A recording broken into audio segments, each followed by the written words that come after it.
Mom.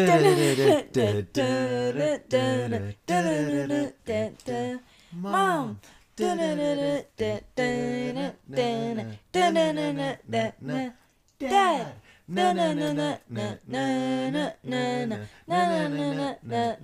Juliet.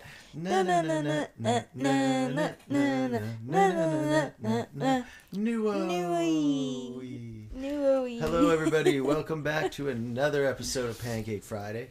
This is 2 weeks in a row. 2 weeks since our last missed episode, or as we like to call them, accidents on site. So congratulations to us. Yes. Hello Neve, how you doing? Yeah, I'm doing good. Nice. Okay, good. How are you doing, Derek? Segment. Now that we're back to me, yeah, I'm doing great. Cool. Should we just end the pod there? Or? Yeah, I mean, sure, that's a minute. That's all the people are here for. That gets us. You have to have a minute of content for it to be viewed. So yeah, exactly. There we go. So there. Right, done. Hi everybody. Welcome back. Wow, what a week it has been. What a week it has been. Do you want to start with your week? My week was... I don't know, my week was pretty uneventful, to be honest.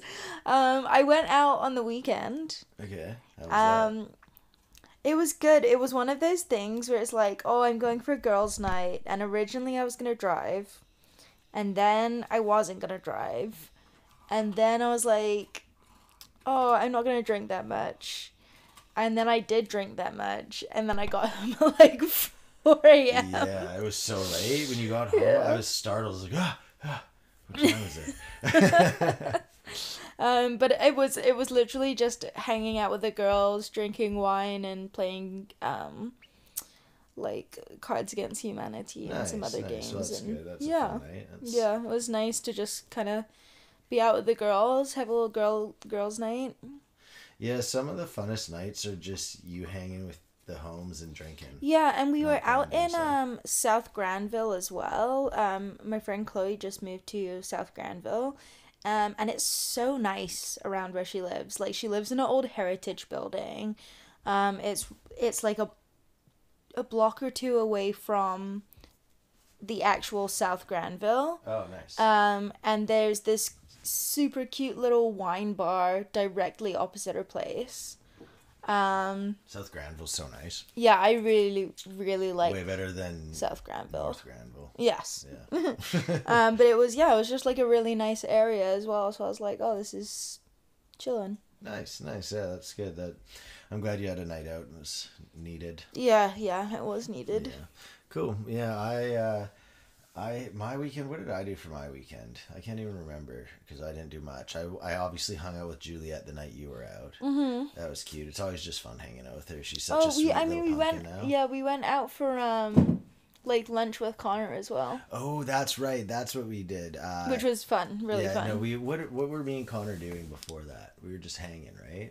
Connor, you went to Black Kettle before. Yeah, because Connor ended up having Brianna's mom's birthday that night, so we were supposed to watch the game, but instead we just went to Black Kettle. Yeah, Black Kettle's really nice. I love Black Kettle, yeah.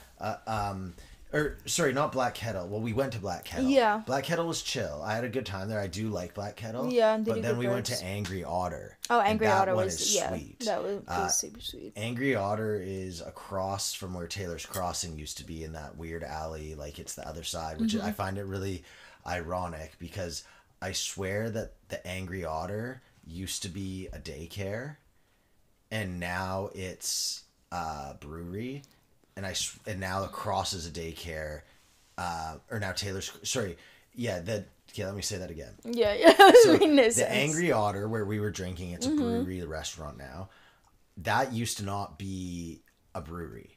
It used to be something else, and I swear it was a daycare or a child center. Like maybe it was one of those like after school learning centers or something. And then the other side, which is now a daycare, used to be Taylor's Crossing, and they used to brew Red Truck out of there.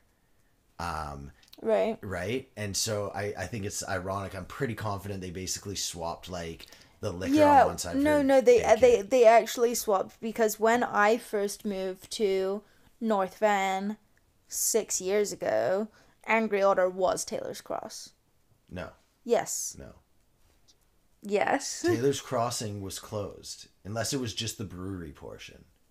I don't know. All I'm saying is I applied for a job there At Angry when I Otter, moved you here. said.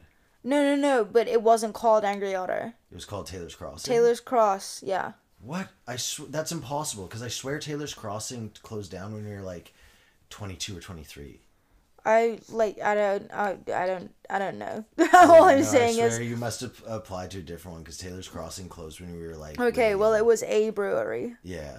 Anyhow, that was a little off tangent, but it was a very good time. Like, Angry Otter's nice. Yeah.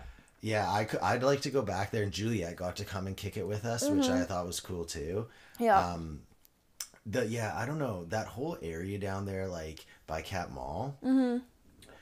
I used to live like right there. Yeah. Twice. No, 3 times. I lived at the top of the hill on Fell, like just at the top of the curve. Yeah. Like, and then I lived at the bottom of Fell twice in 2 different places. Oh, okay.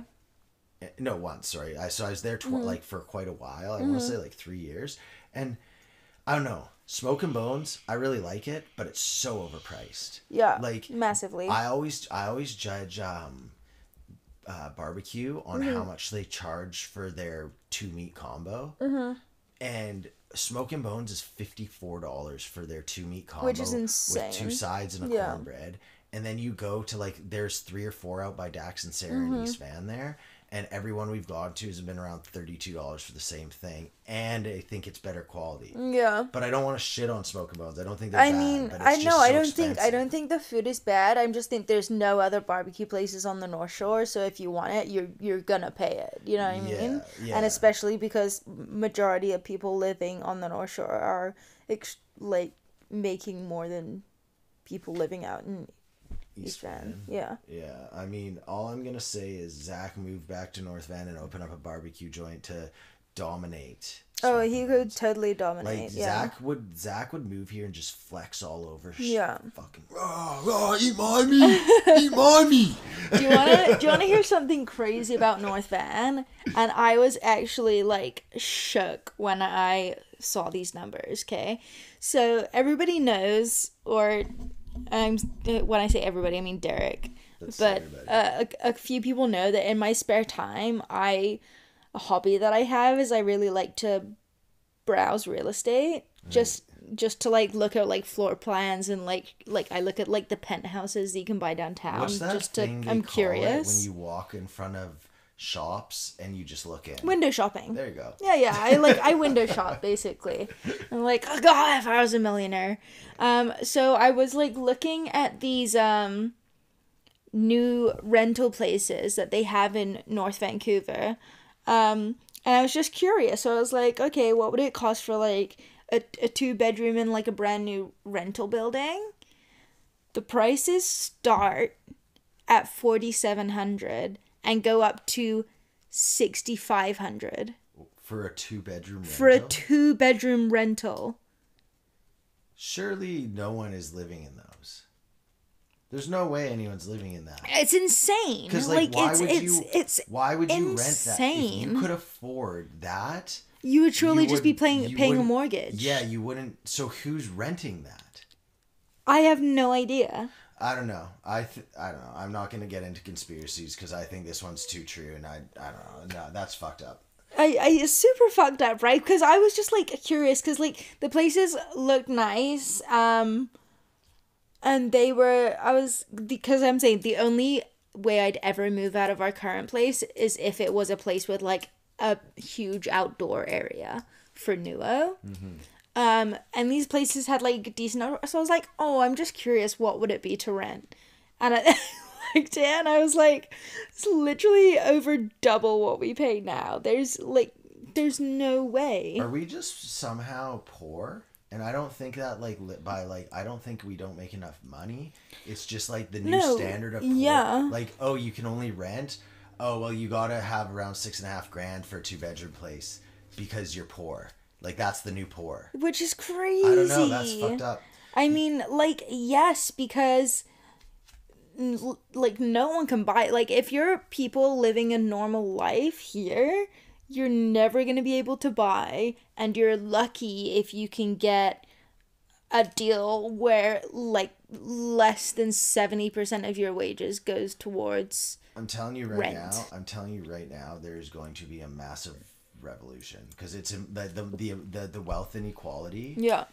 And I don't know what that means when I say revolution. Like things just have to change because that's impossible. Like that's literally impossible. Yeah. I literally,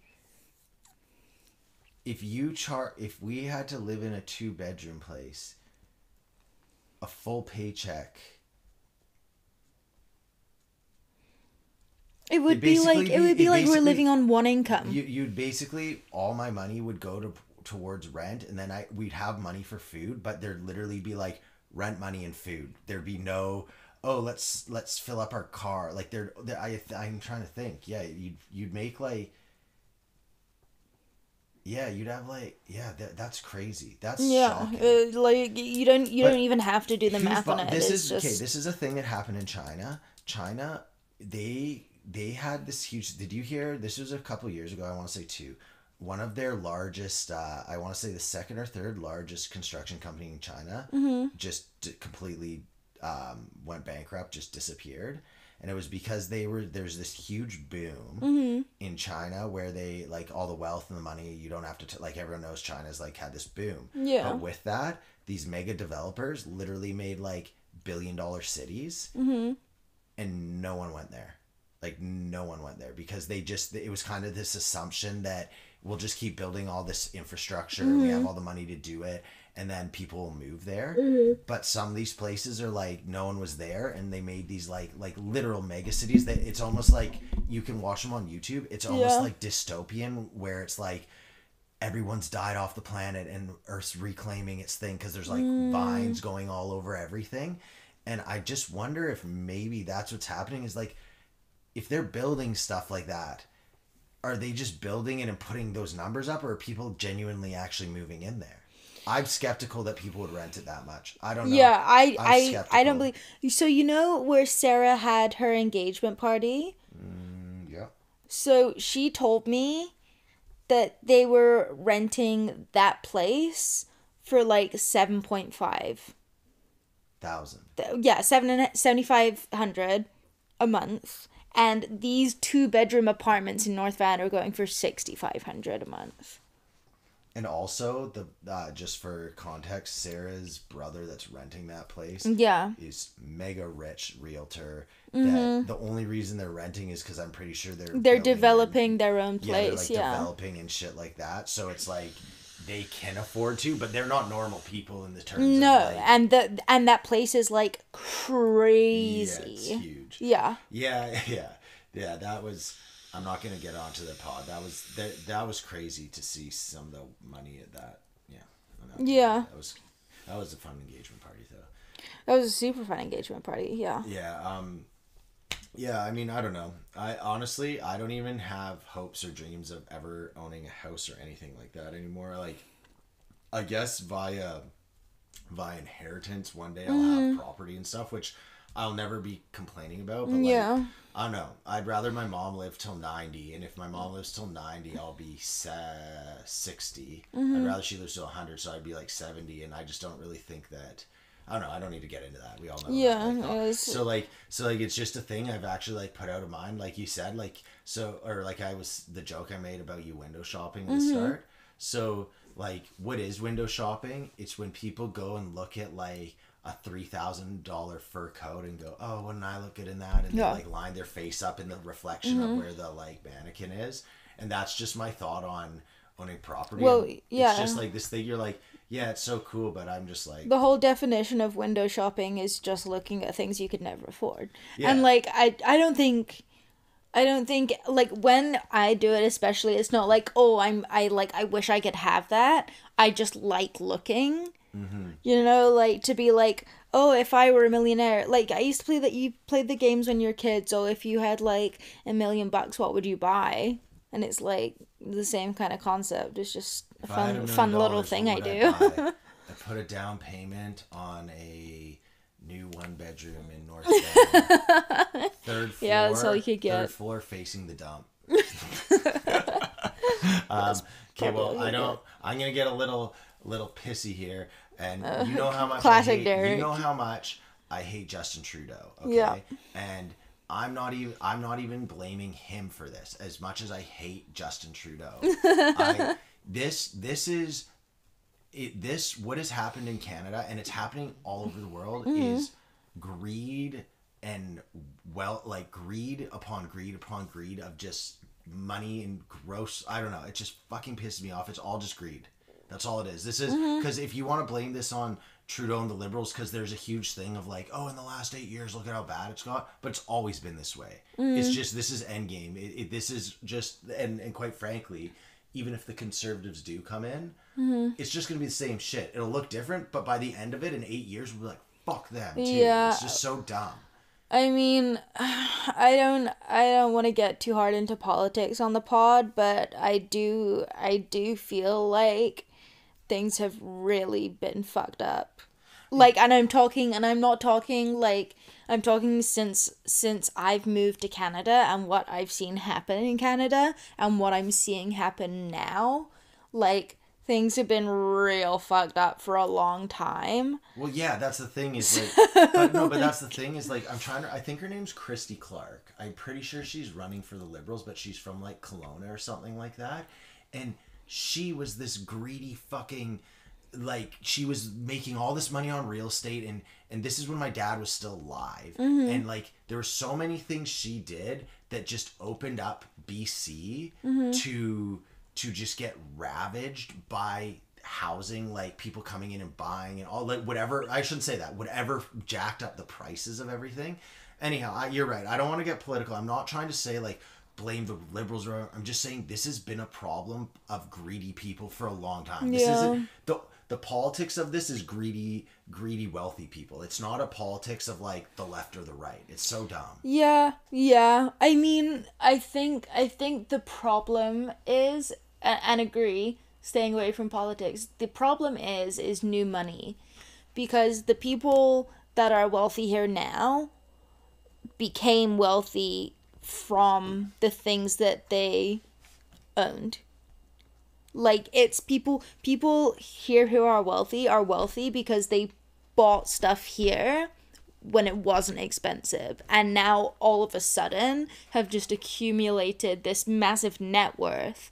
And it's not even a wealth of like, oh, I have money. It's a wealth of like, oh, I can get as many credit cards as I want because I have this property. Yeah, well, that's the thing that's I was thinking about this the other day. Like, my ideal world for me personally, and this is very selfish, is the something happens and like Canada goes like, yo, we need to like make it easier to buy, so they like somehow bomb the housing markets, because that's what it'd have to be. They'd have to tank the market, and by tank it, I'd assume you'd make like so many houses it's cheaper. But then all of a sudden, a whole bunch of people, all the people listening to this podcast with their parents that own stuff here, go from their nest egg of their $1 million plus home to they're now like in essence poor, because their whole net worth was based around this super expensive home they did. So if you correct the problem to make it more affordable, you screw all the people that have stuff. So either way, there's nothing good can come of it. I can tell you what is for sure gonna happen this year, especially,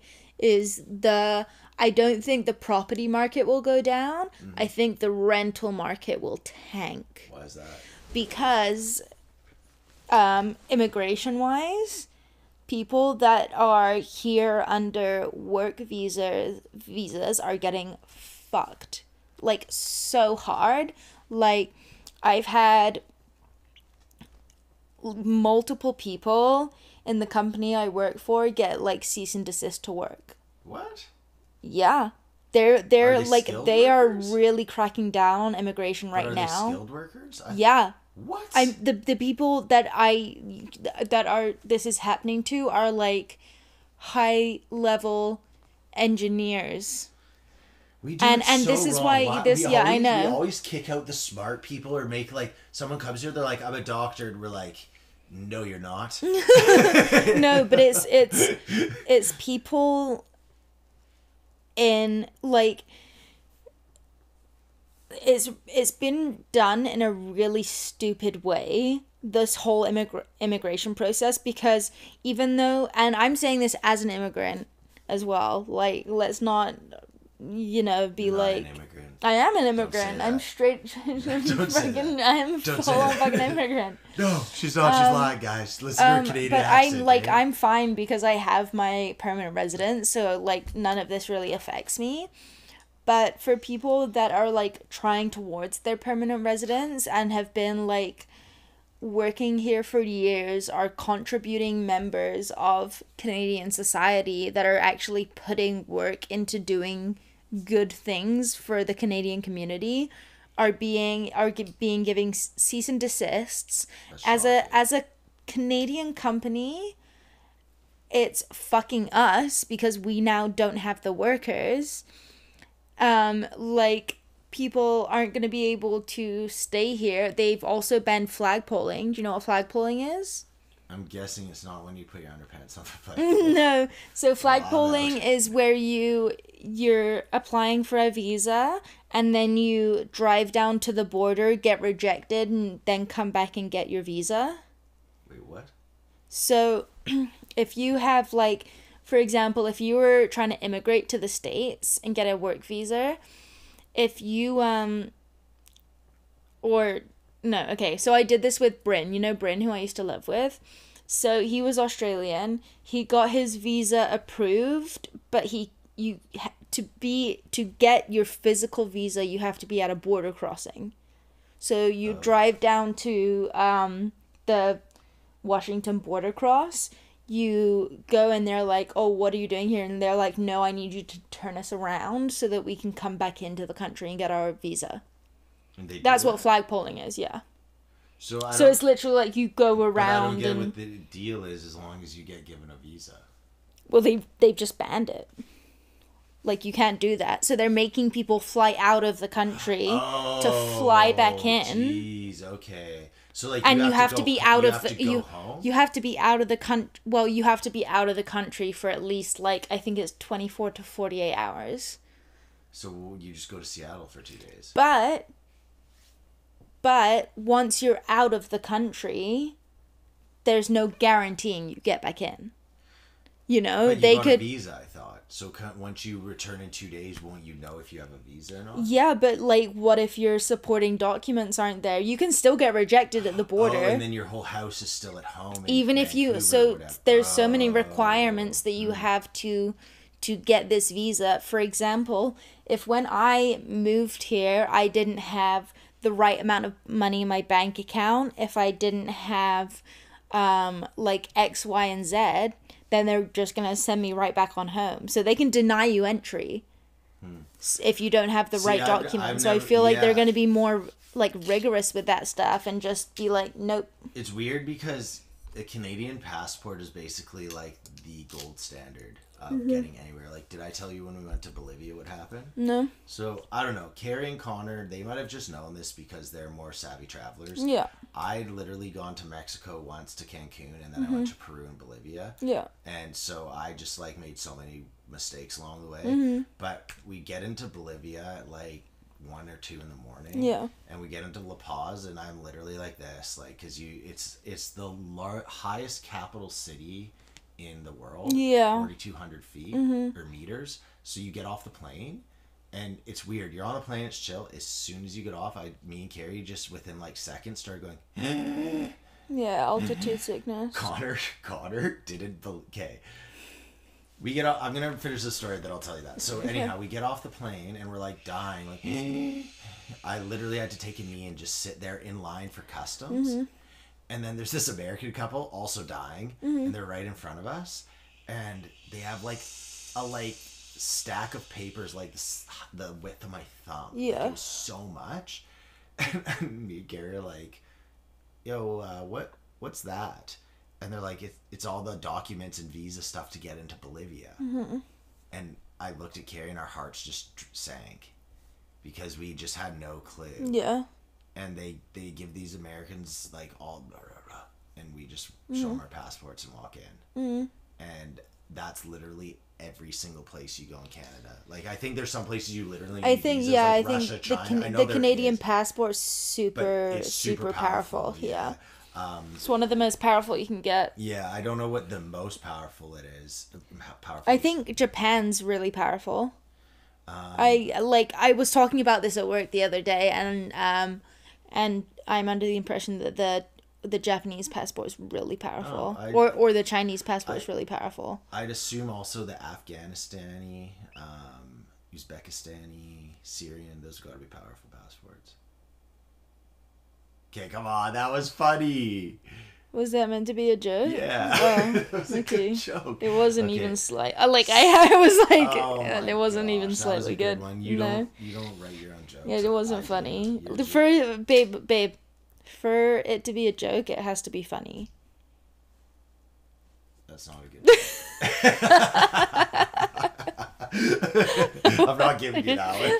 That was just facts. That wasn't trying to be a joke. But yeah, okay, so I'll tell the story about, so we get into La Paz, like I said, me and Carrie are dying, and Connor, I don't think understood at the time, like, your lung capacity and athletic ability has nothing to do with breathing at altitude. No. It all has to do with your heme. So you have hemoglobin, which is your blood.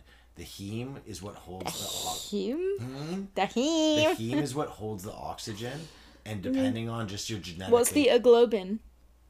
The globulin? It's hemoglobin, I think. Hemoglobin.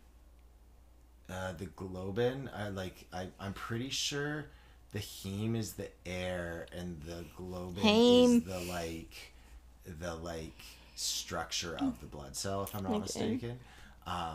Anyhow, so it has nothing to do with, it's all genetic. Yeah. It's just your blood type and all that, blah, blah, blah. Connor didn't understand that. He thought it was like, Derek will do the best because he can play soccer and blah, blah, blah. So we get off the plane, and me and Carrie are on our knees. Like, I can't explain to you how crazy the altitude, like, hit us. And Connor's just fine for some reason. And so he kept telling me to stop. He's like, yo, dude, stop it. It's not funny. And I'm like, on one knee, like, Connor, I'm not joking. And he obviously wasn't for long, but he actually at first thought that we were fucking with him. And I was like, Connor, man, like, I need help, man. I can't hold my backpack. Please. He's like, fuck off. No, not fucking around. But then somehow 2 days later or something, it like rocked him way worse. Oh, really? Well, because you can't smoke in altitude. You can't drink very much in altitude. Right. Like, you have one drink and you just get sick. Yeah. So, like, we went out. The first 2 days, I literally died. I was just, I was a trooper. I never missed a day of doing anything. But, like, they were doing stuff, and they'd be like, oh, yo, look at this cool little, like, museum. And you're like, and, like, the worst is, okay, so picture funny. La Paz, the airport, the mountain is like a crater. Yeah. Okay? Or the village is in a crater, but the crater isn't like this nice bold off one. It's like a V right down, and the main market is at the very bottom of that crater, and then the airport's at the very top. And so we drove, like, where our hotel was at the very bottom by all the market and everything, and then all of Peru, Bolivia, like all South America, the women are like 4'0" max, and so. We called them babishkas or something. Not babushkas, because that's Russian. But they were like babishkas or something. I can't remember. But they're basically all women, once they hit 50 in South America, they dress in this, like, indigenous garb. The one, like, Juliet has for her little doll there. That one. And then they put way too big wicker baskets full of stuff and walk around with them on their head or back. And literally, I was dying on the curb. Sitting there after one block, and this tiny little woman would come by and be like, just book it by me, no problem, with all this shit on. And anyhow, back to the main point. So yeah, Connor got rocked with the altitude sickness, and I just remember one of the nights when, like, it had flipped over, so I was able to actually go out and do stuff. I don't think Connor was with us this night, but me and Carrie went to a little bar. We're just sitting there, and I'd been warned about altitude sickness, but this was the first time, I guess. I don't know. I go wild. I try shit. So I ordered a beer, and I want to say I maybe drank a third of the beer, probably a quarter, but maybe a third, and I just felt fucked. Not fucked like, oh yo, I drank and had a good time. Fucked, just like the fucked you get when you're not feeling well and sick. So it's just, I don't know. I'm really glad we went to La Paz, and I got to say, like, I can be like, oh, I experienced intense elevation, but I also have to say, I don't think I would ever want to go back to a place that has elevation sickness as a thing. Honestly, I just don't think that sounds like a fun vacation at all. And I know that you had a really good time when you went there, but to me, I'm just like, why would I ever go somewhere on a vacation where I have to work to breathe? Well, I mean, but if you want to go see crazy things, you have to go do crazy things. Like, where we were going was the Uni Salt Flats, which is still to this day, I think, one of the, like, coolest things I've ever seen. Which was, have you seen those pictures that... I've seen the pictures, yeah. I just, I'm down for seeing cool things, but just, like, not at an expense to the point where I can't breathe, you know what I mean? That's fair. It's a personal thing. The Salt Flats were on a lower elevation. So you wouldn't go see Machu Picchu? Because Machu Picchu's at the top of the Andes, so it's... Listen, what? Who are you? It's just not something. It's not something that's ever. Did you just throw a booger in disgust? Yes, I did. It's just not something that's ever like floated my boat. I can go see the pyramids and not experience all of that discomfort. So, why would I bother? I should go pick that booger up and throw it. It's fucked up. You'd say that. You're fucked. I'm not gonna lie. I like a chill adventure. I do. Like, I like an adventure, but like, I'm just fucking like molesting this bottle so hard. Fucking up the wine. She's just going to town. No one opens wine like that. It's the opener is bad. Mm-hmm, I did everything right. Have you guys, here, I'm going to explain to you what the opener looks like. Have you ever seen a corkscrew? I'm pretty sure I won this in a Christmas cracker. You're a Christmas cracker. Mine is the Christmas. You're a cracker. Wow. Okay, that's actually a really good gift from a Christmas cracker. I think it corked the wine, so I don't think it's that good a gift, but... Okay, I got a question for you. Yeah. And this is for our listeners as well. You know the Christmas crackers? Obviously, as you spoke of them, Neve, like the... Yeah. So after those, everyone knows what a Christmas cracker is. For those that don't, it's that little thing that you pull and it pops, and inside it has a dumb little toy and the tat and the riddle and stuff in it. Yeah. My question to you all: A, who the fuck makes that and why? And secondly, are they mega rich? Well, no, they're probably super poor, because have you seen the shit they put in the cracker? Yeah, but everyone just keeps buying them every year. Like, yeah, but it's only once a year that you buy it. Yeah, but everyone buys them. Yeah, once a year. Even people of Islam love them. They're like, we don't celebrate Christmas, but we do love the crackers. You're an idiot. Have you got anything good to say this pod or no? Whoa. You say that like on other pods I have stuff that was good to say. But seriously, do you, like, that is my dream, and I think we should really... What is your dream? No, like, you just started saying, saying that is my dream. My dream is, I want to be, like, you walk into, like, our ranch that is $300 million. What are we talking about right now? I'm telling you. And I want people to go, sorry, our $50 million home, so it's crazy, and people go, whoa, what do you do? And then you go, like, something like that, you're like... You know those shitty Christmas crackers? Yeah, those. Like something like that. Or what? How are you so rich? And you're like, zip ties. I don't think anyone does. I'm the largest producer of zip ties in the world. So stupid. Well, what does that have to do with anything? We're doing the pod. Everyone knows that. Let's just stop stating facts. Derek's stupid. Derek's got a big ass. Neve's Meh. Meh? Wow, that's the best descriptor you could ever say. Thanks, babe. Cheers to meh. Cheers to meh. It's like Juliet. So when Juliet, when you ask her what sound a horse makes, instead of going neigh, she just goes nah. Yes. I-E-G-H is a hard one. Yeah, so she just goes nah.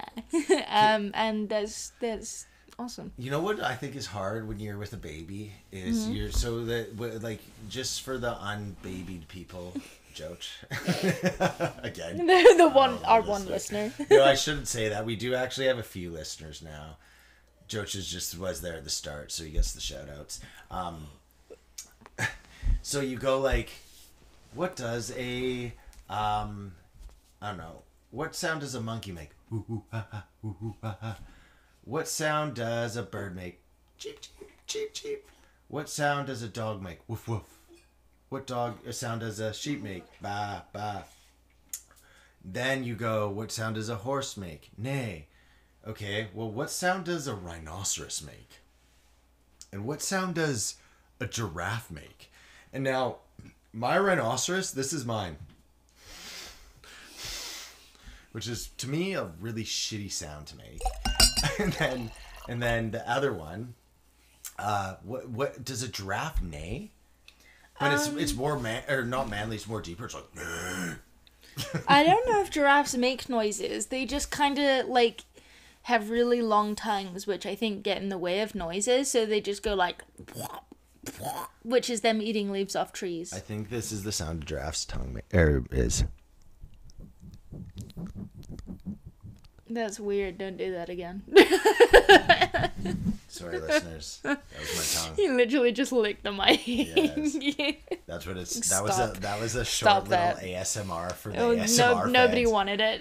Nobody asked for it. I was looking at some of the advanced statistics that our artificial intelligence used to pull up. 50% of our fan base is here for ASMR. So you're welcome. Have you noticed this wine tastes like ass? Well, that's why I enjoy it so much, obviously. It's like, have you tried it yet? It's like really, really bad. No. Oh, it's a Cabernet Franc. Oh, it's a Cab Franc? It's not a Cab Franc. It's a Cab Franc. I saw Cabernet and I thought it was going to be a Cab Sav, and I was like, oh, I love a Cab Sav. You know what's sad is my mom bought this wine on Christmas, so I think it might be decent price. It's disgusting. I think it's like a $40 or $50 bottle. That's probably the problem. Our taste buds aren't used to this high quality of beverage. It's really not good. Yeah, it's not. I mean, I don't know. This is the thing with wine. You can, if you don't, so like Zinfandels. I hate Zinfandels. Fuck you, Zinfandel. Wait, what kind of Zinfandel though? Like a white Zinfandel? You obviously have never like had rosé. Zinfandel's red. You can get different types with the same grape. It's not the grape that makes the type of wine. No, it's the tannin. It's how you can get. There is no white Zinfandel. Yes, there is. Is there a red Cabernet Blanc? Wait, no. Listen, Pinot Noir and Pinot Grigio. Those aren't the same. No, because one's red and one's white. So you get Pinot Noir, white wine, which is a black Pinot. Okay. And Pinot Grigio, which is a white Pinot. That's literally the words that are used in them. What language are you speaking? I'm telling you. I didn't realize you were, what are they called? Sommelier. That's right. Why you have a Cab Sav and a Cab Franc. No. Yes. Because a Pinot Grigio and a Pinot Noir. Yes, I get what you're saying. Like, I get French. I'm Canadian. I'm basically French Canadian. Yeah. BC. Did you know BC is the second most French Canadian province? One, that's a lie. And we are not the purveyors of truth. You can't make up stuff. There are white Zinfandels. Look that up. Where's... I used to drink white Zinfandel. I know. Okay, you want to do this? White Zinfandel is actually a rosé. Facebook has switched to community notes. We're on community notes. So I don't trust your fact checkers. I want community notes. I know that what we say isn't always accurate, but I'm telling you, White Zinfandel is a type of wine. And it's a rosé. Okay, Neve is right, but don't you start spreading rumors that we're talking fact here. Don't you dare. I mean, nobody thinks we're talking facts, now someone is going to go, well, no, Neve said this thing about the Zinfandel. And then someone will be like, oh, Derek said this. And they'll get mad at me for what I said, even though I never claimed to be the truth. So we never claimed to do the truth, but I knew that one thing was a fact. That was one fact. That was once, what I used once to in drink. 10,000, we hit the, the needle on the head. But you guys have to guess which one in 10,000 it is. And it was the Zinfandel. That was it. So, okay, I'm not going to lie. I believed you when you started looking it up because you just convinced me with your body language. Can I see the picture again?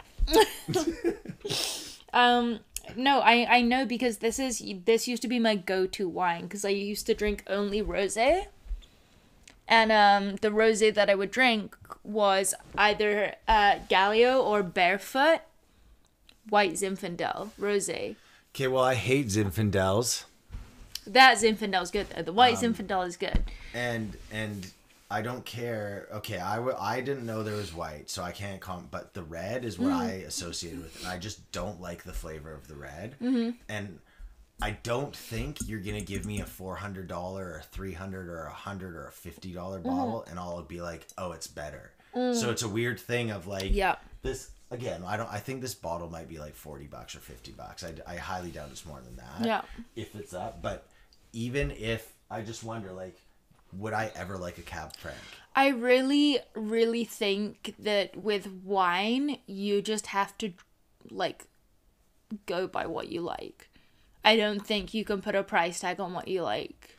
Yeah, I mean, I don't know. I just wonder sometimes about my taste buds. Because, like, for example, coffee-wise, I think McDonald's is the best coffee, but the reason I think it's the best is because You like it. Well, I like it, but I've also had it. Like, Tim's is okay, too. I don't mind Tim's at all. Like, yeah. But, like, quite frankly, going to the Starbucks, when I drink their coffee, I don't like it as much, but I also, it's more I don't like it versus the price point, where I drink it and I'm like, this basically tastes the same as the McDonald's coffee I get for $1.50. Yeah. Like, it's not that far off. And so it kind of, I feel like, might carry over into wines where I'm like, I drink low quality wine and think it's fine. So it's like, and then I drink higher quality and I don't think it's that much better. Cause like, my dad loved wine, but also like Zach's family, like we've been out with them a few times, or not Zach's family, his, well, it's his family, but his like father-in-law, we went out 2 or 3 times and they bought like the expensive bottles and they were really good, but it wasn't like, oh, yo, this is so, oh, I wish I could afford this. You're just like, okay, that tastes good, and you just drank it. Yeah, I mean, I think there is, like, there must be a rhyme or reason to it, but I think at the end of the day, with stuff like with coffee and with wine, it really is just a preference of person, and the more you spend on it doesn't increase the quality because it's the same process every single time to whether you're making coffee or wine. It might be a different bean, it might be a different grape, but like the process is always the same. So like, how come this amount can produce like this much money and the same like bottle, like amount of wine can produce like 50 times that amount of money? You know what I mean? Like, I don't understand why that is. Yeah. Maybe it's supply and demand or whatever. But I just think it's completely down to taste. I agree. But I do think at a certain point there is quality of product. Like for example, let's say you have like a $20 wine, right? And everyone likes it. It doesn't have to be the most expensive, but it's obviously a quality product. Yeah. And I don't think you sell anything that like really good just in general unless it's a quality product. Like for example, like iPhones are super expensive. Do I think they're overpriced? Absolutely. Yeah. But like, it is a good product. Same with the Samsungs. I'm not just gonna put on like Androids. Like, you get these like top quality things. The price point might be ridiculous, but there is an underlying quality there. It doesn't mean that it should be worth that, but it does mean there's something there that makes it good. Okay, no, but for me, that's a completely irrelevant comparison, because you can't compare the new tech of like mobile devices between like to the process of like extracting wine from a grape. Do you know what I mean? Like, that's a process that will remain the same always. Right. But tech is developing every day, so like you can't make that comparison. I disagree. It's not the same. It's like being like, oh well, some fish is more expensive than other fish, and it's like, well, yeah, because that's fresher, so there's a reason for it to be more expensive. But you're never gonna have like a different extraction of wine from the grape that makes it more expensive. No, there is. Like there, you do like, you just for example. Like what? Okay, let's say someone uses like $1,000 press, or a $50,000 press that is super clean on the inside, and then when they're squeezing all the things out versus someone that just uses their muddy feet. Like, there is a difference. I mean, like, yeah. And I'm sorry. Okay, yeah, continue. And I'm not saying that the that you can't use your feet to make wine that's good. I'm just saying, like, there is quality to it. It's not all, like, you're not gonna find someone that's like, I made $100 bottle of wine in my bathtub. There will be, like, when you get into the higher quality wines, I guarantee you, when you show up at the place, you'll go, oh wow, they do really good stuff. I'm not saying it deserves the price point. I'm not saying it's the best. I'm just saying, like, there is, like, when things get more expensive, there is, at a certain point, there is a quality to it. Okay, here's another way of putting it. I would debate it's not quality, but expense that goes into it is the expense you have to put out to it. But I don't think that defines the quality of it, personally. Okay, I mean, do you understand what I was saying? Like if you spend $100,000 on a wine press versus the feet, you're gonna have to charge more because you spent $100,000 on a wine press. Yeah. And that doesn't necessarily make it better, but you can understand why it makes it more expensive. Okay. Yeah, so that's what I mean when I say, like, I don't think you can define quality by the amount of money that was put into it. Yeah. Like, okay, I can say, fair. Yeah, you can. That's you can. Fair. That's fair. Yeah. That's fair. Yeah, and especially I think it has to be when you're pertaining to wine too, because some things I do think it matters, like you said, tech, but that's a different story. 100%. Like, and it's the same. I bow to your greatness. No, but like, I'm just explaining it because and the same thing we were saying about wine and coffee, like the coffee for breaking down the coffee, the method for breaking down coffee beans and processing coffee is always going to be the same. Mm-hmm.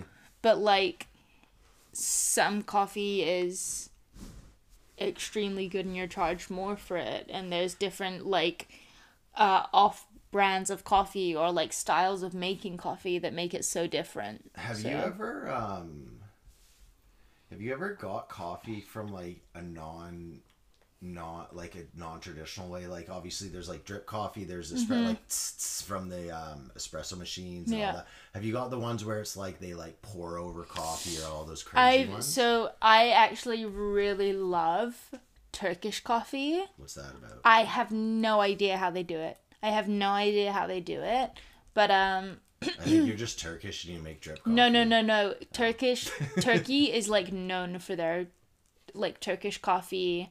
And I think it's a very similar thing to how the Greeks do their coffee as well.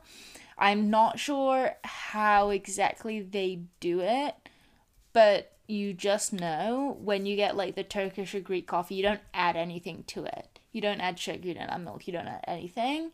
And it's like served in an espresso cup. And whatever they do to it, it tastes fucking fantastic. Is it like it's so strong.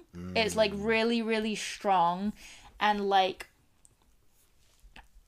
when you drink it and you leave your cup, like you can see all the grinds in the bottom. Like it's kind of coarse, but it's got this super deep, rich, powerful flavor, and it's is awesome. Yeah, I'm actually really proud of myself for this. So maybe it's just it's pretty much, I think, just a coincidence of time, but I go into McDonald's every single morning. I don't drink coffee on Tuesdays or Fridays, because I don't work Friday, and Tuesday I don't work till 2. Yeah. Which I find really weird. I'm like, I don't need like, I never wake up. Sometimes I'll wake up and have coffee in the morning because I really like the flavor of coffee, but I don't need coffee to wake up. Yeah. Even in the morning when I wake up, like I walk into McDonald's, I'm always like, yo, what's up? Like, I'm not like, yo, I need my coffee. Yeah, you're one of those people where, like, once you're awake, you're awake. Well, the reason I always get so upset at you for having your alarms go off early is because as soon as your alarm goes off, I'm awake. That's what it is. Yeah. And I don't know what to say to you on that, because if I don't have those alarms, then I won't wake up and I will miss work and get fired. Yeah. So it's like... Yeah, I mean, anyhow, I was just... I wasn't trying to take a shot at you. I was just saying, like, when they go off, I wake up. Like, that's what makes me upset is, like, you're like... Anyhow, I wasn't trying to take a shot at you. I was just saying, like... Okay, I was trying to... I was just saying, like... Anyhow, yeah, coffee, I go in there and I always order a regular coffee. I used to be a double guy. Like I know you did, yeah. And the problem with the double was if you get a double and drink it right away, you don't... So much sugar. But you don't know what it is with drink it right away. Because the sugar, like everything's like a coffee mixed, all blended. But the thing is, it takes me, I want to say... So I get my coffee at 7:15 or 7 in the morning, depending on the day, and then I drink some of it. 7:45 I start work, so I've drank like some. I've had like, let's say, like a few sips. Yeah.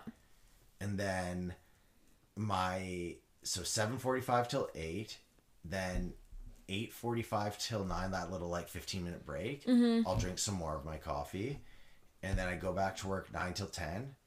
10:15 I have some more coffee, that little break there, and then 10:15 till 11:15, and then from 11:15 till 11:30, that's when I finish most of my coffees. Like I'll have like half left, it'll be cold, but the thing is, when you have a double, that's when it's all separated, so you have all the sugar at the bottom and all the cream and shit. So by that time, when I had a double, I'd drink it and you'd actually get like a full like granulated liquid thing of sugar in your mouth and cream, and I was like, oh my god, that's what a double is. Yeah. But if you drink it quickly, it's liquid still, so it's sweet, but you don't like get the realization of it is.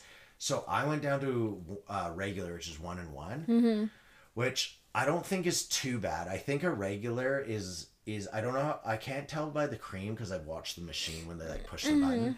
But it's definitely, it's made, I'm going to say a teaspoon. Or, teaspoon it would be so around a teaspoon, yeah. So I don't notice it too much, but I couldn't help but notice the amount of people that went into McDonald's and were getting doubles and triple-doubles. Or triples. Which I don't even understand how you could have a triple. But it's like crazy the amount of people. That's wild to me. Yeah. That's so wild to me because I want to get to black. Connor drinks black, and I know you do too. I drink black, yeah. I wish I could. I'm just not there yet. I really enjoy the taste of coffee, so I don't feel the need to put anything in it. Apart from, I love when I put lavender syrup in it, just because I like that taste. And if I'm at work making my coffee, then I will put like a brown sugar in it, and it has to be brown. If there's white sugar, I'd rather not put anything in it because I think white sugar is gross. I mean, I'll take white sugar, but I do prefer brown. Like my favorite when you're going to the places where you go to like the little coffee bar after is when they have the little brown sugar packets. Yeah. So I always put like a brown sugar packet in it if I do it at work. But at work we also have the same as here. I have the Nespresso, and I do fuck with Nespresso. Like I will like, and you can get all different flavors. Some of the flavors are like super gross, but I like having the shots of coffee. Yeah, I like when you make me an espresso. I never make them. But you make a latte. Yeah, I do. I do like making a latte, but I don't I now that I'm doing the fasting, you can't drink, like, I can't drink milk before my fast ends, right? So I will just have the black coffee. And if I'm not having a latte, then I'll always drink black coffee. Like if I'm just having drip. So Yeah. I don't mind that. Yeah, I've actually switched to latte in terms of I used to get drip coffee in the morning, and then if I ever did, like, this is more just like for fun, not like actual like to wake me up coffees. Yeah. And now I used to just get drip, and now I switched to latte because I used to get the caramel macchiato half sweet, and then So much sugar. yeah, I know, and I got it half sweet, and then I realized I was like, oh, a latte is a caramel macchiato without the caramel. Yes. Yeah, and that made so much more sense. So only at Starbucks. Only at Starbucks, that is. A macchiato in its true form is a double shot of espresso with a couple scoops of the milk foam. That's a macchiato, like Italian-wise. Don't listen to espresso-wise. Neve. She only works Starbucks as a barista. Starbucks macchiatos are not actually macchiatos at all. They're just caramel lattes. Interesting. Yeah. Interesting. Yeah. I mean, yeah, coffee's a crazy world. I don't know.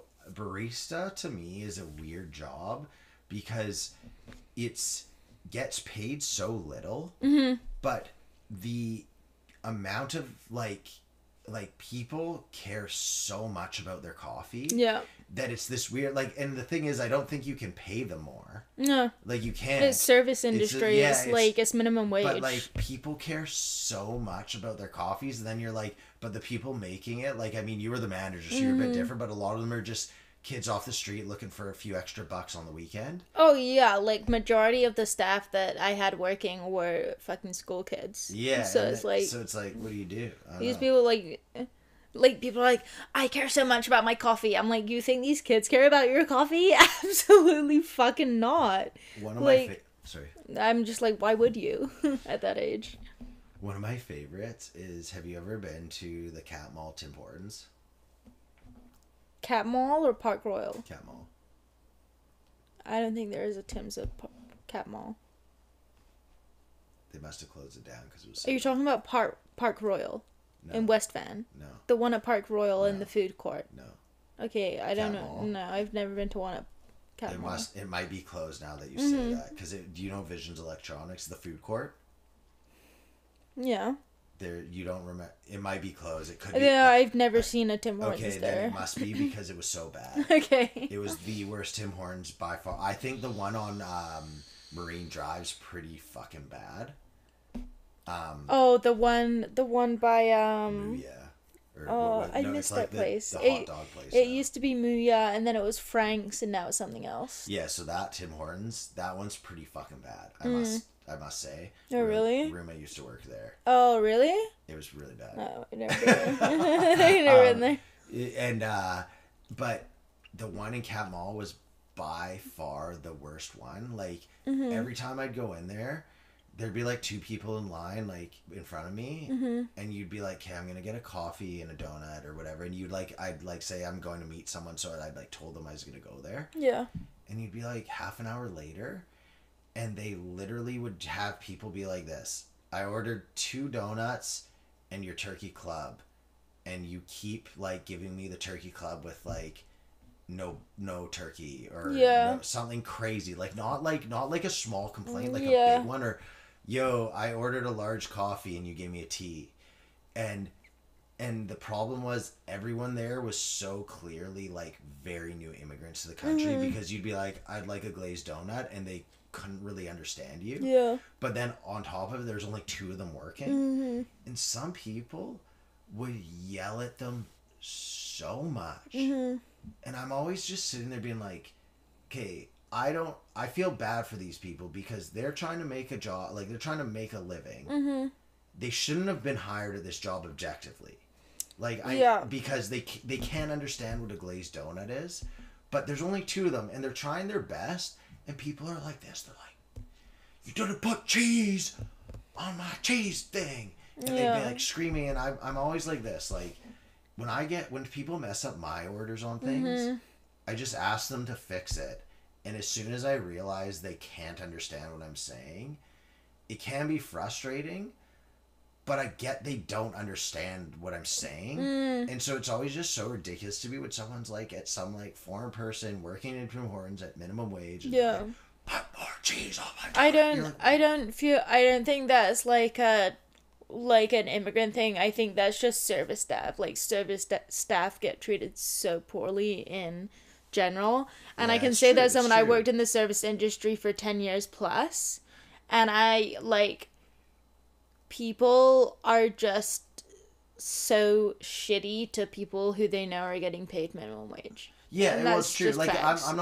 I was just stating like specifically at that Tim Hortons was a lot of like immigrants that you could tell weren't speaking English. Yeah. And I just, like I said, I'm not like being like, why are they there? I'm just saying like when you're yelling at someone because your coffee doesn't have as much cream as you want, and they're trying their best. There's two of them. There's a huge line, and they clearly don't speak English very well. It just seems so crazy to me. I'm like, what are you doing? Like, what are you doing yelling at that person? Yeah, I get it. You're like, hey man, can I get my thing? But to yell at them is crazy. People just take out their frustrations on the little who they perceive to be like the little man. Do you know what I mean? 100%. I was taught always by my parents, like, it's if you treat someone that's serving you food like someone that's perceived as lower on the totem pole, like that says the most about, or not the most, but a lot about your character. Yeah. Like it does. Like if you walk into a restaurant and you see someone giving you food and you're like, look at this person, they have, like, you think you own them or you're better than them because they're serving you food. That's just a direct reflection of you. Yeah. It's just, that's all it is. And it can be plain to see right away. Yeah, 100%. You always judge. I always judge people on how they treat service staff. Like, if you go on a first date with someone and they're rude to a service staff, I'm like, okay, no second date for you, honey. Like, there's no way. Imagine that you're on a date with the girl and you're like this. They're like, can we get the Pinot Grigio 1936 or 1992 estate edition? And then you bring it out and you're like, you drink it and you're like, This is the 93 edition! In front of my woman! Are you kidding me? Like that, like... that extreme. That extreme, but I don't know. It's not a flex to yell at people ever in my mind. It's not I don't even think it's yelling, though. I think it's just talking down in general. Like, I've had so many people just, like, talk down to me or, like, down to other people when they think they're being waited on, and it's just like, get fucked, dude. I'm doing this because my boss pays me, not because you're the fucking high king. Excuse me. That Gross. was, we'll edit that out with a beep, maybe. We're not editing anything. Okay, I actually do want to talk about some of our notes today because I have some funny ones. Okay, sure. Okay, so first thing I want to talk about is the drones. First thing, like drones, 2 hours into the pod. 1 hour in. The drone. What time do you have to go to bed at? Well, I mean, I work tomorrow, but it's fine. Okay. So, the drones in the USA, have you heard about this at all? No. Okay. So, I want to say the past month. 1 second. She wants to come up so just bad. Don't knock the wine over. Okay. I'm sorry, the dog's... Come up, here. The dog's being... Come on. There you go. Okay. There we go. She's fine. Lie down. She's okay. Okay. So, Nuo. Lie down. Nuo. Lie down. Nuo. Lie down. Get down. She wanted to cuddle with you so hard. No, not right now. We're doing a podcast. Okay, talk about your drones or whatever. Okay, so the drones, they're flying over the USA the past month. Now, they're actual security threat because they're flying over airports. Mm-hmm. They're flying like planes are flying over them. Mm-hmm. And the weird thing about these drones is they first off, they're for sure drones. Mm-hmm. You can hear, if you've ever heard drones that like hissing, that they all have that. Mm-hmm. But these drones are supposedly the size of SUVs. They're huge. Okay, and you can go look online, there's just videos everywhere of them flying around. But the problem is they're always at night, and people can't, like, your camera, they have it looks like navigation lights like planes, so there's like 2 that blink, and then just 2 that are like sitting stationary. So, but for whatever reason, cameras like can't pick up a good image of the craft, but you can see all these lights and stuff. So I encourage people to go look at that if you're wondering what I'm talking about. So that's a weird thing. America says they don't know what they are. I don't believe them. I think they know what they. I personally think that it's just they're like a new drone they're testing or something like that. Okay, but to prove this point of like what this is.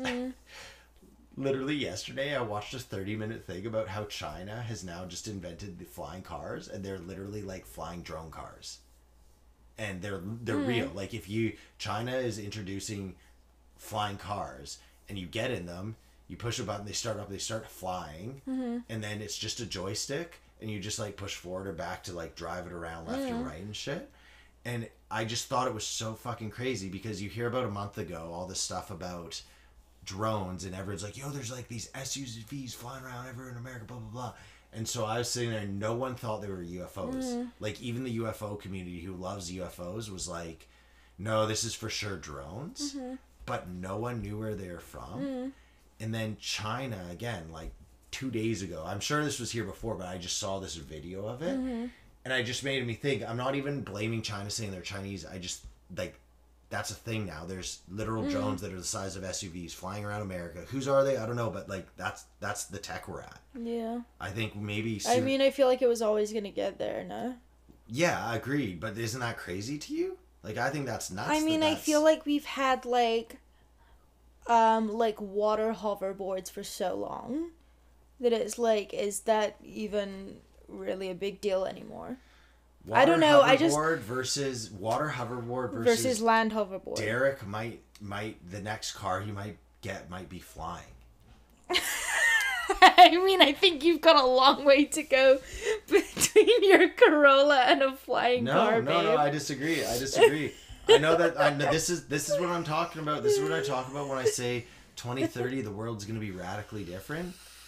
The point of these flying cars is people use them. It's not like a rich person's like toy. This is what China's starting to like make. And so like if I had told you 2 years ago, oh yeah, there's gonna be flying cars, would you have believed I mean, in Back to the Future, they thought in 2023 we'd have flying cars. So really? Like, yeah. That's the dude. No, I didn't know they said 2023 though. That's so crazy. Yeah. Oh, cool. Like I feel like this has been coming for a long time. It's just like now it's happening. I don't know. I think I love doing our pods because we have so much different opinions, but I don't think that it just doesn't shock me as much. Do you know what I mean? Like, I'm like, yeah, it's probably gonna happen at some point. Oh, cool, it's happening now. All I'm gonna say is every single person, the first time they see someone driving around in a car that's flying,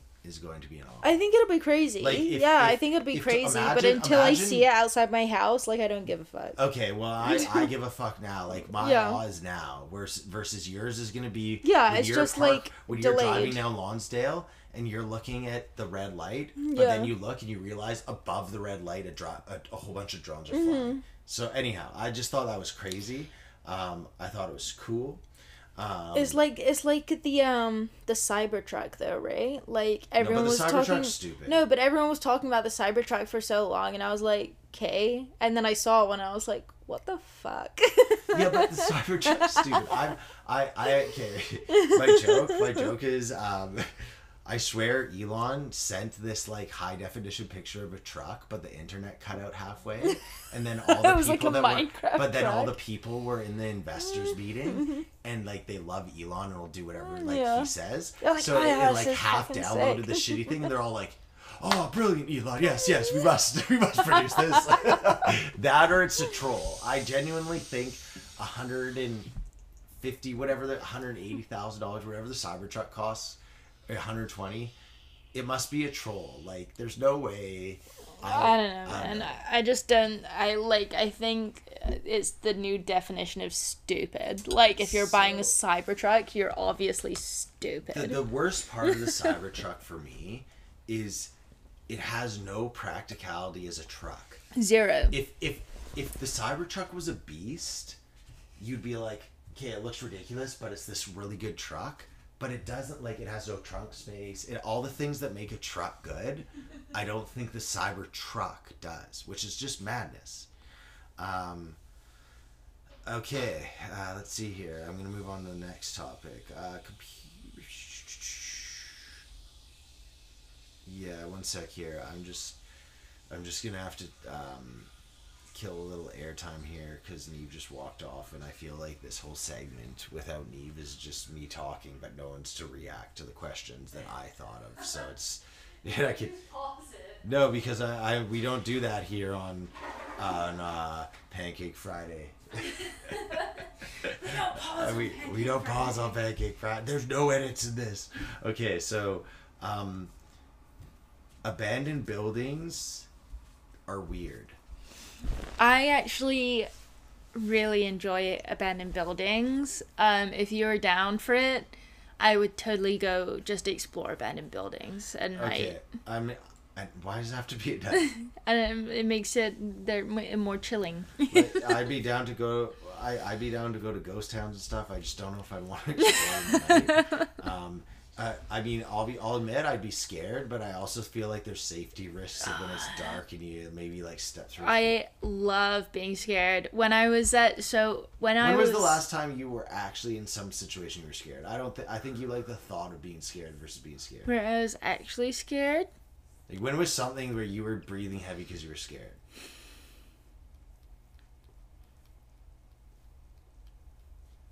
I can't remember. Yeah.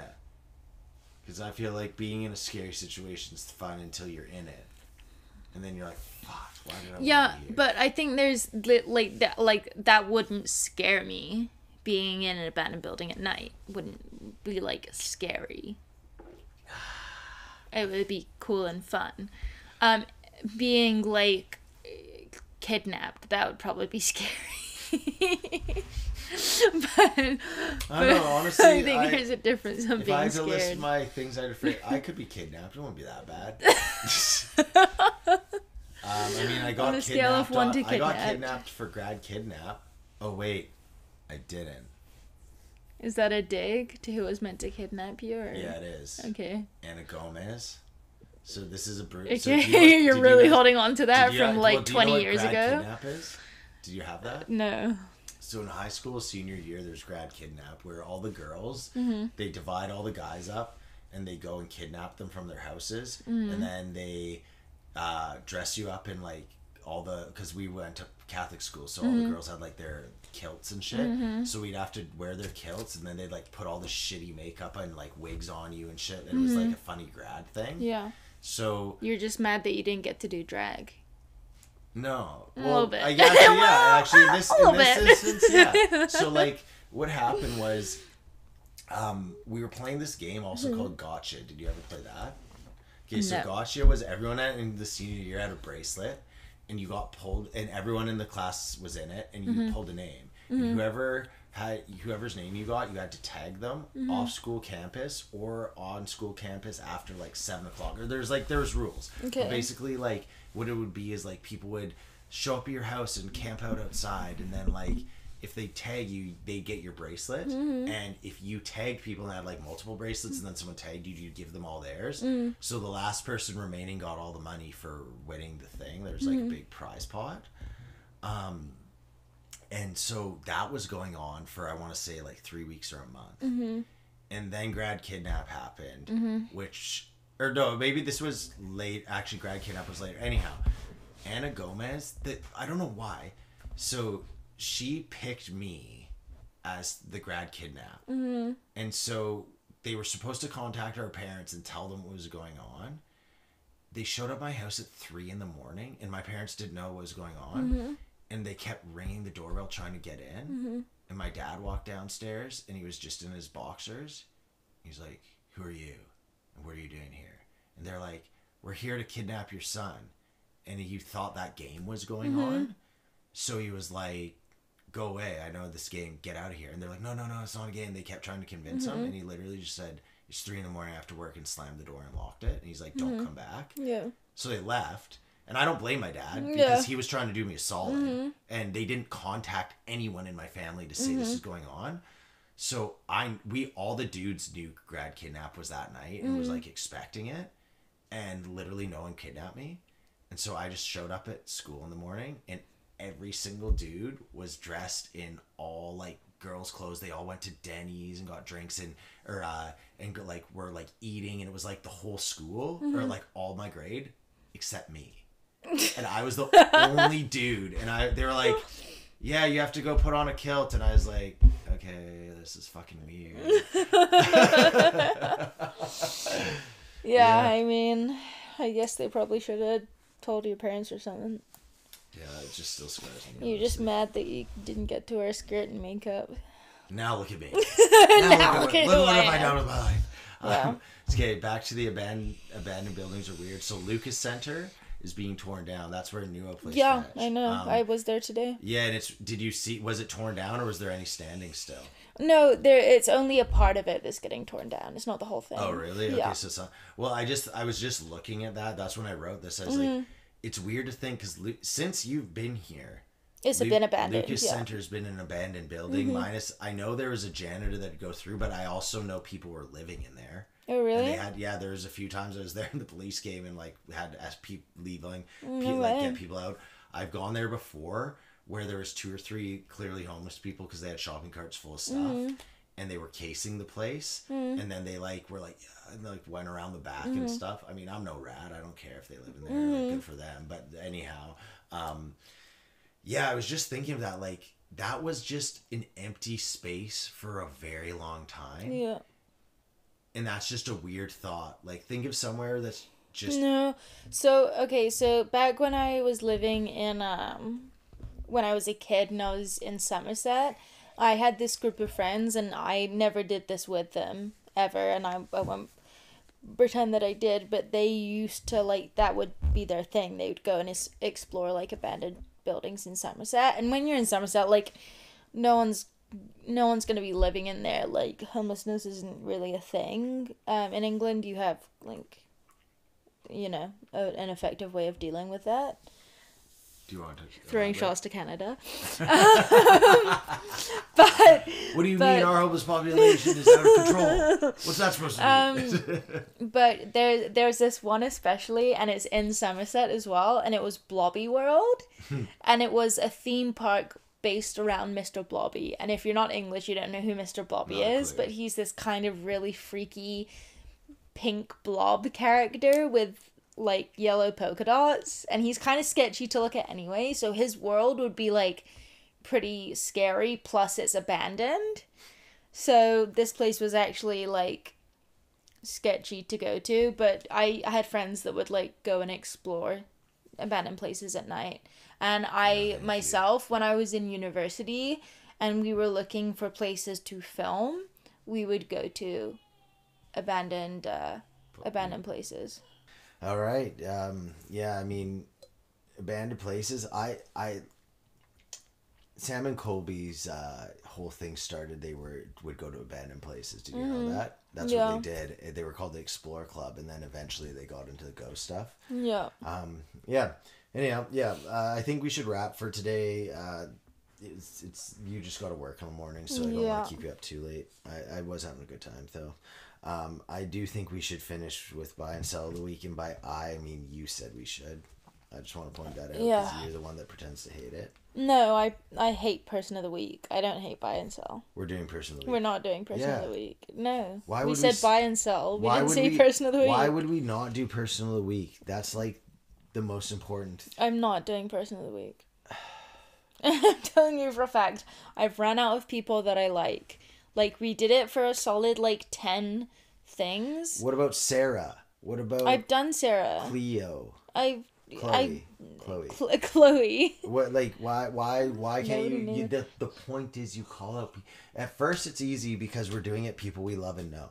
But at a certain point, you're going to have to break out of your barriers and talk to people that aren't your very close friends and say you love them and appreciate them. Why? But I don't love them. Why? Because we need more viewers. So get over yourself and get more viewers. No, I just don't want to be false and say that I love and care about people that I don't love or don't care about. So why would I do that?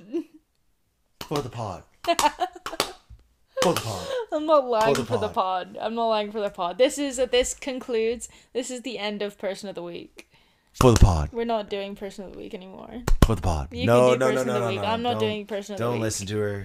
Don't listen to her. She's drunk. Person of the Week. She's drunk. She's tired. I hate it so much. Every single time we do it, I fucking hate Person of the Week. Her hormones, she's going crazy. Her hormones are all over the place. Classic woman hormones just all up and down and up and down.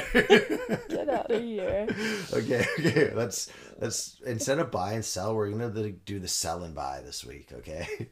Okay. What was my last time? So mine was stressing out about infinite news cycle. That was my sell. And then yours was your friends going home. Mm-hmm. That's a lot more easy. Yeah. Okay, my sell of the week.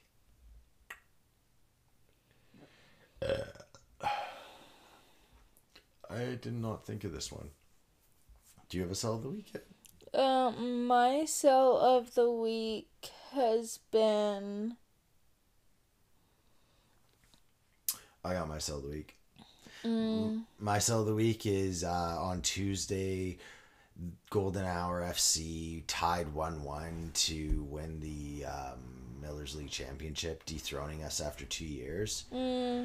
But I must say, like, first off, congratulations to all the Golden Hour players listening. I think it's most of their team. Sounds super enthusiastic. I mean, yeah, you guys are all cool guys, and you're really good at soccer. If you can't see, because this is just a podcast, I'm shaking my head. I don't think they're even close to as good as us. I genuinely don't. They won over you. Yeah, because the rest of the league. And my reason for that is, so... I think sometimes you just gotta accept that other people won. Fuck that. And played better than you. They didn't. They beat us once the very first year they came up in a cup game, and I think it was 1-0. They've never beat us. The only reason they tied us the first game, we were killing them, and it was a huge field. The only reason they tied us was because Jamie got a red, and they tied it in the last minute. No shade on Jamie. It's just what happened. Mm-hmm. And then the second time we drew them. And then other than that, we always beat them, and the league sucks. They went undefeated. No one even stood a chance against them. And the only game we lost that fucked us over was Pirates, who's our bogey team. But like it was just fuck them. That's my sell of the week. My sell of the week is fuck Golden Hour. You sound like a really poor loser. No, I sound like someone that's gonna go win a title next year. You sound like a bad loser. No, I'm actually motivated to go fucking win. Okay, but right now you sound like a bad loser. Actually, yeah. Sorry, I'm just gonna go plug my ears with my back-to-back trophies, and then I'm gonna go lick my cup. Yeah, you sound like an even worse loser. Neve's never won a trophy in her life. Yeah, I have actually. What? It doesn't matter because you're just sounding like a bad loser and projecting. You'll never walk alone. Where my dog's at? Ho, ho, ho, ho. Where my dog's at? Ho, ho, ho, ho, ho, ho, ho. My sell of the week is Derek being a bad loser. Derek fucking rocks. Okay, so I agree. I'm not gonna debate that. I don't think I fucking rock, but I'm pretty cool. But thank you. Okay, buy of the week. Getting new shifts at work. Yeah, that was sick. And yours was Kanan married and returned. Oh yeah, that's dope. Congratulations, Kanan. Is it Kanan or is it Canon? Kanan. Kanan? Okay. I was just asking. I wasn't trying to make a joke. I get why you thought I might because of who I am. Yeah. But I was actually just asking. Kanan. Do you have any buys this week? Buys of the week. Going to the pool. That was pretty cute. That was pretty sick. It looked pretty cute. Juliet really fucking loves the pool now. Especially now that she can walk and she just like runs into the water. I can't wait to see and like face plant. Oh really? Yeah. Did she Yeah, laugh she or plays cry? much sometimes. I dunked her today.